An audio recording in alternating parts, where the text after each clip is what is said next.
When the Man Comes Around. This is going to be a series on the book of Revelation. This is part 1, and in this part we're looking at simply just the dating of the book. So, first up I would like to recommend a particular book, and it's actually called Before Jerusalem Fell. It's a very, very detailed book that goes into all the historical arguments, archaeological arguments, the internal arguments from the book itself.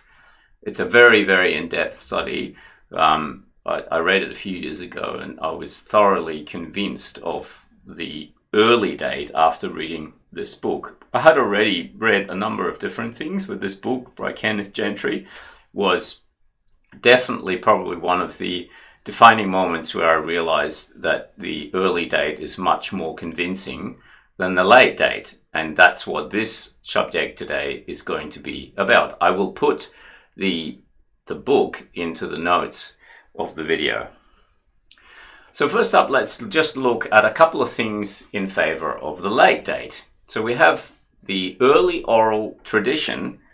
Early oral tradition has it that John was banished to Patmos during the reign of Domitian, as in Emperor Domitian, around 96 AD.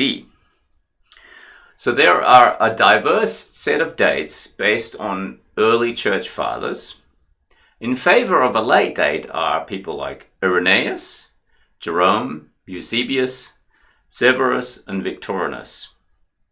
So these are both church fathers and historians at the time. In favor of an early date are Epiphanius, Theophylact, and the Syriac manuscripts, and actually personally also Irenaeus. And this may put a bit of a confusion on this, because the testimony of Irenaeus that is widely suggested that it is in support of a late date, in actual fact can support both ideas, and we will see this later. But because there are people even from the very early church period that support both an early and a late date, we have to look at the data to ascertain what is the most likely idea. So it's comparable to the idea that Peter was the first pope of Rome. So the Catholics say, the Roman Catholics that is, the fact that Peter was in Rome does not automatically lead to the conclusion that Peter was the first pope of Rome, because there were no popes when Peter was in Rome. Jerome stated that John was seen in 96 AD, that he was aged and so weak that he had to be carried into the church and could barely speak a few words. Revelation 10:11 tells us that John was to speak and prophesy to the nations. It appears unlikely, though not impossible, but unlikely, that he did this at that late age and state of health. So, further in support of the late date, we have the Bishop of Lyons, Irenaeus. He is one of the most important and reliable church fathers, undoubtedly. So this is a very strong argument, I believe, without looking at the evidence. If people think that he favored the late date, then that would be a very strong argument. But we will look at this in more detail. Further in favor of a late date, we have the problem that the seven churches that are in the first 3 chapters of the book of Revelation all talk about apostasy in the church. And of course, people presuppose, I guess, the idea that it would have taken a certain amount of time for this apostasy to arise, giving credence to a later date of the book. Now, again, I think this is a good argument. I'm not suggesting it's not, but I think there are good answers to it. Nonetheless, I think, putting it out on its own, this is a strong argument for a late date.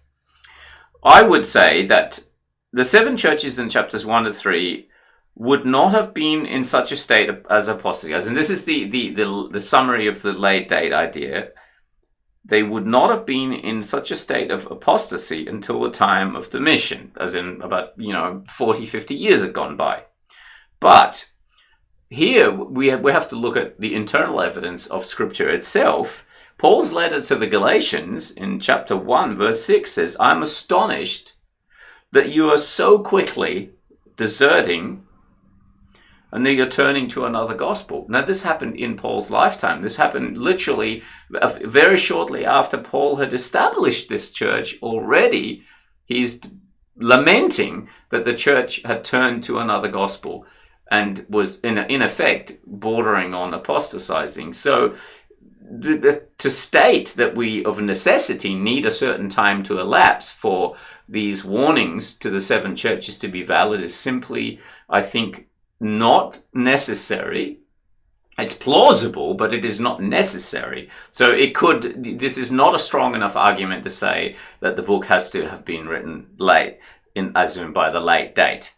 We see several warnings throughout the New Testament of apostasy, as in warnings of apostasy coming. We see that in 1 Timothy chapter 4 and in 2 Timothy chapter 3. And of course, in these chapters, Timothy is warned that in the last days these things will occur. And of course, then, you have to figure out, well, what are the last days according to the New Testament? I know that according to, the latest news media and hype around the end times, so to speak, people like to think we're in the last days today. But in Acts 2, chapter 17, we're shown very clearly that the early church believed they were in the last days. Of course, we have to look at what were the last days, or maybe there are several different ways you can look at last days. So all of these things have to be looked at more closely from Scripture. 1 John 4, verse 3 tells us, this speaks of the spirit of the Antichrist, and that it is already now, as in when John wrote his first letter, that it is already now in the world today, as in at that time. In other words, the whole process of the attack that would come across the church or upon the church, causing some parts or some members in the church to apostatize, was already in development back then when they had started those churches. So by no means is the late date or the late dating cannot rest upon this supposition that it would take 50 years for churches to apostatize. That's plausible but not necessary. So then let's come back to Irenaeus, the Bishop of Lyons, who, as I said, is one of the most important and most reliable church fathers. So it is really important to look at what did he actually say. So Irenaeus is the earliest authority writing on the date of the book of Revelation. I think this can be no doubt. His writings date from around AD 130 to around AD 200. Irenaeus knew Polycarp, who in turn knew the Apostle John. So we're talking here very, very close connection to the Apostle John. So I think this is the strongest weapon in the arsenal of the late date hypothesis. In Book 5, which Irenaeus calls Against Heresies, composed in the Greek, he said that John was seen no long time since, but almost in our day towards the end of Domitian's reign. This is the passage that is used in support of the late date. So it's really important to gather the context and what was Irenaeus saying about John. So, and further in that passage, we're told that the context of the passage is that John never told anyone the meaning of the beast, as in the beast of the book of Revelation. At least no one that Irenaeus knew. So I think it's important now to look at the full quote so that we get the complete idea. So I'll read the full quote and then we'll look at what the bits of it. We will not, however, incur the risk of pronouncing positively as to the name of the Antichrist. For if it were necessary that his name should be distinctly revealed in this present time, it would have been announced by him who beheld the apocalyptic vision. For, and I'm putting this in brackets here, he or it, and I'll explain why, was seen not very long time since, but almost in our generation towards the end of Domitian's reign. The reason why I put he or it in brackets in my writing here is because the Greek verb was seen as a single word, and the pronoun or antecedent, as in he or it, is implied by the context. That's how the Greek works. The antecedent is ambiguous in this sense if the context doesn't say it specifically. It can refer to him, i.e. John, or it can refer to the revelation. And if we look at the context, I think Irenaeus is saying that if John knew the identity of who the beast was, he didn't communicate it to anyone. Irenaeus knew several disciples of John, i.e. Papias and Polycarp. Essentially, Irenaeus could well be saying that if John knew the identity of the beast, he did not tell anyone of his disciples. So this quote could be in favor of the early or the late date. It's depending on how you look at the context. The context is not clear. There is ambiguity in this quote as to whether it's it or he. In other words, whether it's the book of Revelation or the person of John.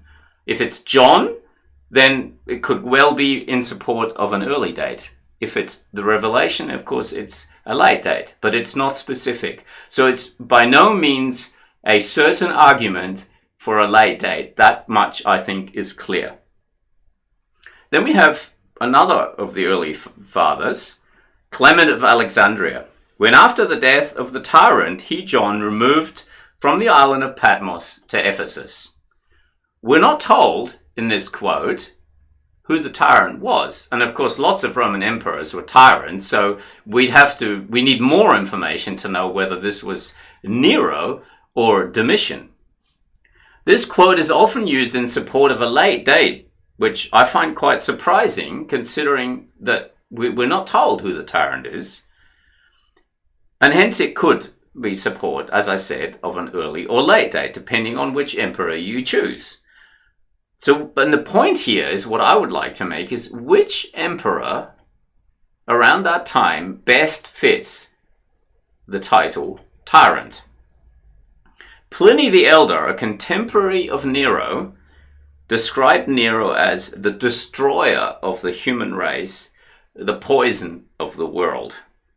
Numerous Roman historians and writers refer to Nero as tyrant. Tacitus, Suetonius, Juvenal, Pliny the Younger, Statius, etc. In the Syriac, we'll see more about this document later, the history of John, the son of Zebedee, Nero is called the unclean and impure wicked king. So very strongly, it is perfectly plausible to say that the tyrant in this quote could well be Nero. It could be Domitian, but it's by no means certain that it is Domitian. So this quote, although it's often used in favor of a late date, could just as well be in favor of an early date. Tertullian, he was around AD 160 to 220. He believed John was banished to Patmos by Nero. John died with Peter and Paul in Rome. Again, he writes in this way that leads one to believe that John died with Peter and Paul in Rome. And we know very well when Peter and Paul died in Rome, and it's certainly not in the reign of Domitian. John's suffering, like that of Peter and Paul, occurred under Nero. Tertullian writes in detail about the persecutions of Christians under Nero and strongly indicates that John was with Peter and Paul when he suffered the cauldron of boiling oil and was subsequently banished, which is when it's believed that he got this vision. So this is a bit of evidence that I think quite strongly indicates an early date. The Syrian version. In the introduction to the book of Revelation, in the Syriac version, which was the earliest date we have here is from the 5th and 6th century. This is 508 and 616. The introduction tells us this: the revelation which was made by God to John the evangelist on the island of Patmos, into which he was thrown by Nero Caesar. I think this is also a fairly strong bit of evidence indicating that we're talking about an early date here. So then finally, we have what I think is the most compelling evidence, and it's the evidence from the book itself, which I would call internal evidence. And I'm absolutely summarizing this here. If for the student who really wants to look into this in more detail, I would very strongly recommend you get the book from Ken Gentry. It's a fascinating read, immense amount of history, and he does all the hard work, and he doesn't leave one single stone unturned in terms of looking at the arguments on both sides of the fence and looking at all the objections. And whatever point you arrive at when you've read that book, you will have learned some amazing history. So Revelation 1:1 tells us, the revelation of Jesus Christ, which God gave him to show his servants the things that soon take place, that must soon take place. For a plain English reading, this demands that soon take place cannot have a 2,000-year gap. I don't know how anybody can plainly read that and insert a 2,000-year gap. Now, I've looked at all the major translations, the New Living, the ESV, the NIV, the King James, the NASB, the Holman Christian Standard, and all of them use very, very similar language. Soon take place, shortly come to pass, must quickly take place. In other words, there's no room for a 2,000-year gap here. And this kind of language is used in 6 or 7 different places in the book of Revelations. It's not just one incident.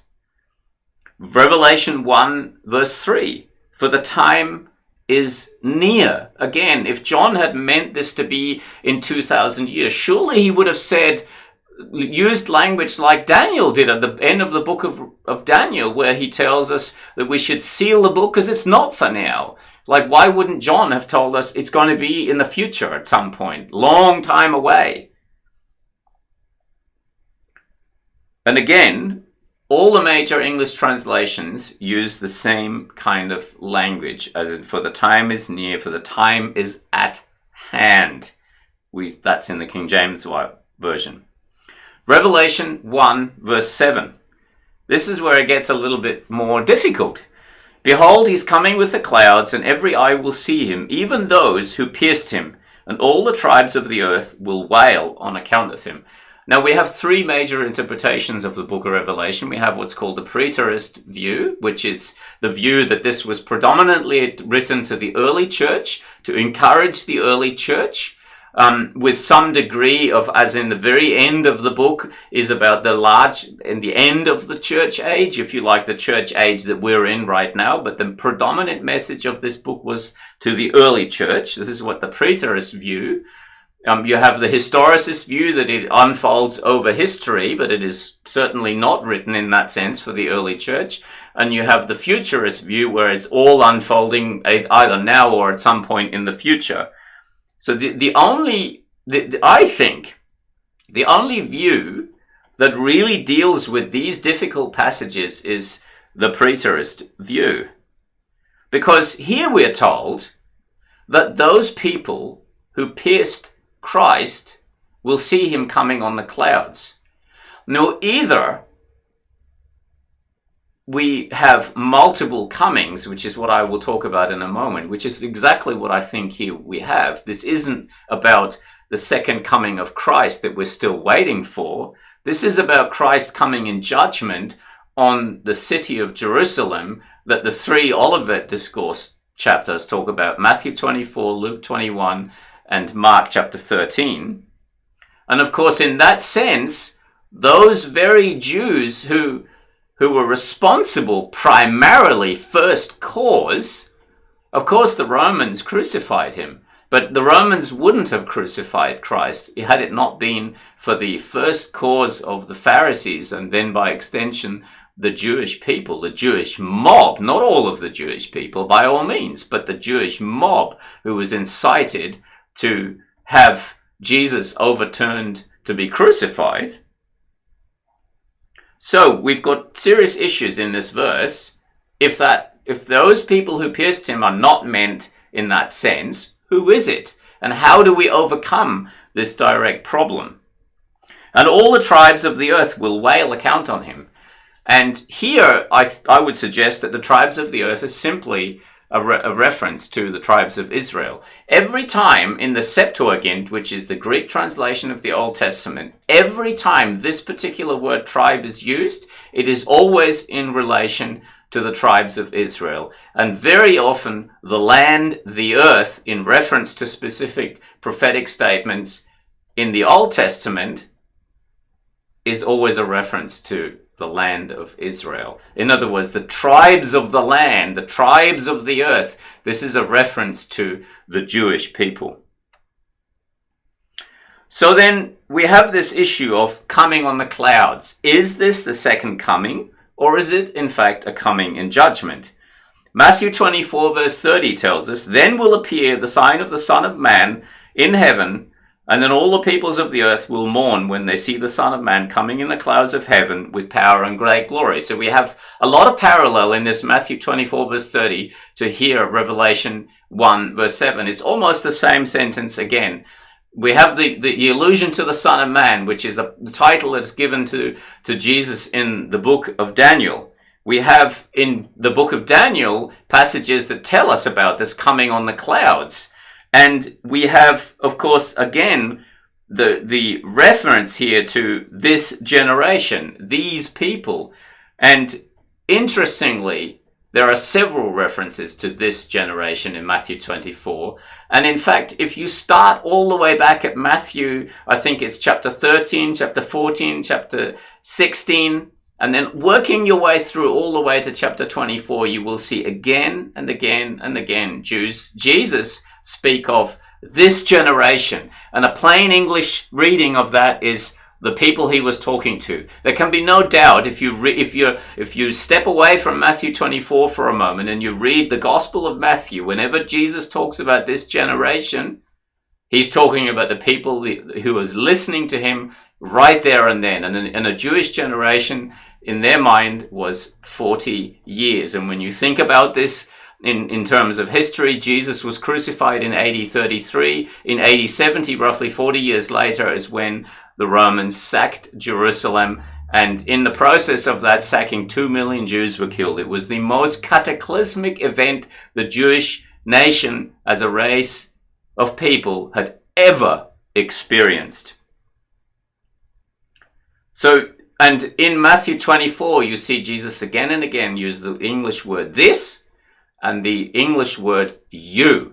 And again, it can be no doubt in a plain reading that Jesus is talking to them there at the time. And he's using specific references to them. When you're on your housetop, when you're in the city of Judea, flee into the mountains. This is no reference to anybody living anywhere else outside of Judea. If you read this with putting away all your presuppositional glasses of what your ideas about the future may be, and you read this chapter, there can be no doubt in my mind that you will realize it is the people Jesus was talking to. The problem arises when Jesus uses language such as coming on the clouds and poetic cataclysmic style language that is frequently used in the Old Testament, that people then say, oh, well, that can't have happened then because this language appears to be sort of more of a global worldwide style.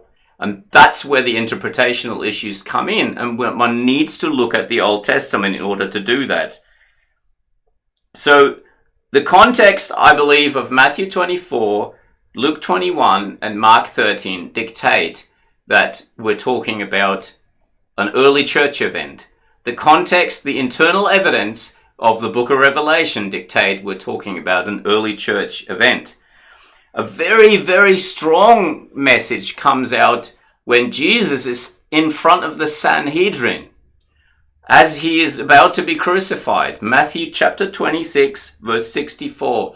And Jesus replies to the high priest, "But I say to all of you," so he's talking about all those people who are about to condemn him to death, "from now on, you," again, I don't think there can be any doubt that the you means the high priest and those people who are about to condemn him.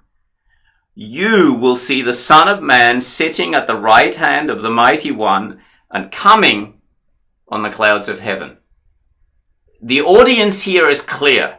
He's not talking about some future audience. Jesus is talking about those people he was speaking to directly. So either they are going to experience the second coming of Christ, or this coming on the clouds is actually something else. And I believe it's throughout Scripture. If you go back into the Old Testament prophets, Jeremiah, Isaiah, Ezekiel, and then the minor prophets, you will see this kind of language used again and again. And very specifically in the book of Daniel, this coming on the clouds is a direct reference out of the book of Daniel. So you was the people Jesus spoke to, direct audience. The Pharisees who had wrongly accused him and were about to have put him to death, they will see this coming. This is the implication of this passage. I don't think there's any way you can get out of that. And so whatever view you have of the book of Revelation and the events that Jesus was referring to, and then John, you need to be able to answer the problematic that exists with these types of verses. It's a direct reference to Daniel chapter 7, verse 13. And there he comes to the Ancient of Days. Back to Revelation 1:7. Coming on the clouds, therefore, is of some form of judgment.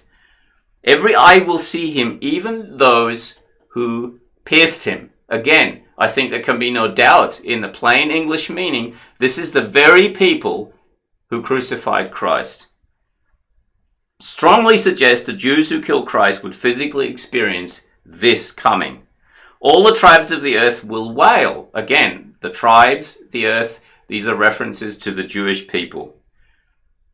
The Greek word here used, as I said earlier, tribe, is the word exclusively used in the scripture, in the Septuagint, the Greek translation of the Old Testament, which was the Bible of the New Testament church for the tribes of Israel. Scripture is internally consistent. Whatever our interpretations of one passage are, they must be consistent with the interpretations of other passages. This is particularly important when you're looking at prophetic passages in the Bible.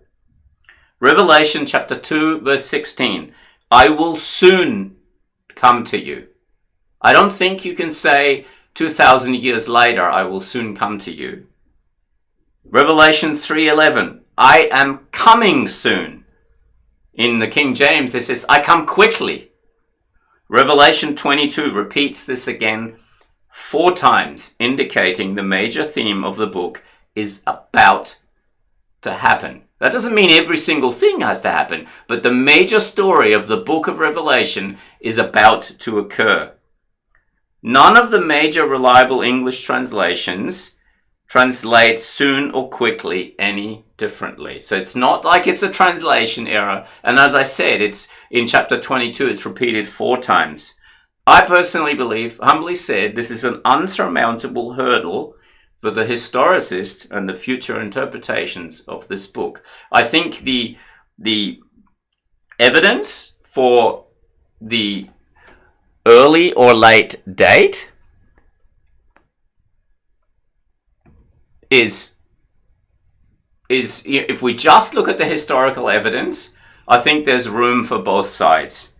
But I think in comparison, the early date, I think, is stronger when you look at all of the evidence. But I'm willing to accept that the evidence is a bit ambiguous.